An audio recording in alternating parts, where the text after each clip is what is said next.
I would be remiss if I did not bring up how Great many word. times remiss. All right. Yeah, I like How that's a good many word. how many times you turned heel and babyface in your career so far, because there's still time for more. You might hold the record. You might hold the record. I think Kane's up there as well, but you might hold the record. Did it ever bother you? I mean, I know you said earlier you could, if you get a paycheck, you're doing it, but do you think it ever affected you? And how do you kind of, I mean, I know you can kind of take it in your stride now, but did it bother you at any point? Oh, I think it's super frustrating because one of the things that turning does, I think, is it made it hard for me to develop a consistent identity, to sell merch.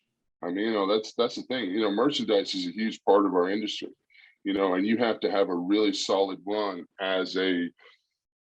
either as a really dominant heel where people want to buy your stuff because you're the anti-hero and they like it, or you need to have a solid run as a babyface where they love your stuff and everybody wants to buy it. When you're flip-flopping, a lot of times you're pissing people off. So you're constantly dividing your audience early in your career, which is very tough. And on one hand, it's a nod to your ability to work in the ring, to be able to switch gears, because sometimes people have problems shifting gears between heel and babyface. So on one hand, yes, it showed that I was able to do well in any situation I was put in, character-wise. But at the same time, on the latter end, it was tough for the brand. It was tough for building that consistency where, I could sell, T-shirts. I remember one night we were in Anaheim at the Honda Center. I think it used to be the Arrowhead Pond back then. I asked Jimmy Miranda, this is when I first got to WWE, I asked Jimmy Miranda, I said, how many shirts did I sell tonight? He said, you had a good night. You sold about 600 shirts. And I was like, wow, that's cool. I sold 600 shirts. There was 19,000 people there. I sold 600, that's a good start. And I walked away about 10 steps and I turned and asked him, I said, well, how many did The Rock sell? He said, well, The Rock sold about 10,000. I said, how many did Stone Cold sell? He said, Stone Cold sold about 9 or 10,000 as well. So out of 20,000 people there, most everyone bought a Rock and a Stone Cold shirt. So then I never asked how many T-shirts I sold again.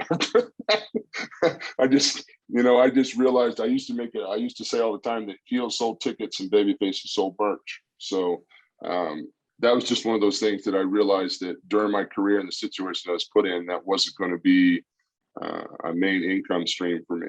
So now that I'm older, people don't take it as personally. They understand it's like a legendary thing. I've been through a lot. I've done a lot. They've grown with me, fans that have been fans for a long time. It's easier to look back now and look at it with a nostalgic view of, oh, wow, what a trooper. I stood up and did whatever I had to do.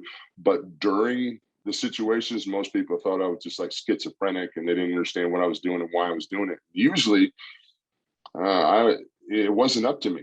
There was a hole somewhere in the roster, a hole somewhere in the card that I had to fill. So I think that was my thing. I was like for a long time, instead of being the attraction that I could have been, a lot of times I was an attraction, which, I mean, I've had a great career. I'm not knocking that at all. But a lot of time I was like the building maintenance guy. I'm running around fixing pipes and fixing electrical and filling all these holes because, I could step into these roles and help this guy get to the next level or this celebrity do this and not really take as many hits on my persona or my image as bad, but it was frustrating a long time because, you're just like, why am I doing this? I was fine last week. What happened in 6 days that made me lose my mind? So, but that's the entertainment industry, I guess. So, you take the good with the bad. I mean, sure, it would have been nice to have a career that was a little bit more consistent, a little bit more solid. Yeah, but, at the same time, I've got a very unique career and I've been fortunate enough to wrestle pretty much everybody that's ever been anybody in this industry I've had a chance to compete with. And some of the ones that I haven't competed with yet are in AEW.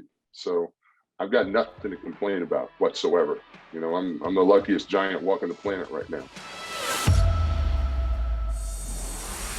The role that they wanted for me, would have been a great role. It would have been an ambassador role. It would have been, golden parachute kind of a thing. And, I could have wrote out my career there and finished it out, but I wasn't ready for that. I had some injuries in the past with a hip injury, and I wasn't, you know, as an athlete, when you go through a serious injury and you fight to get back from that injury, you want to compete.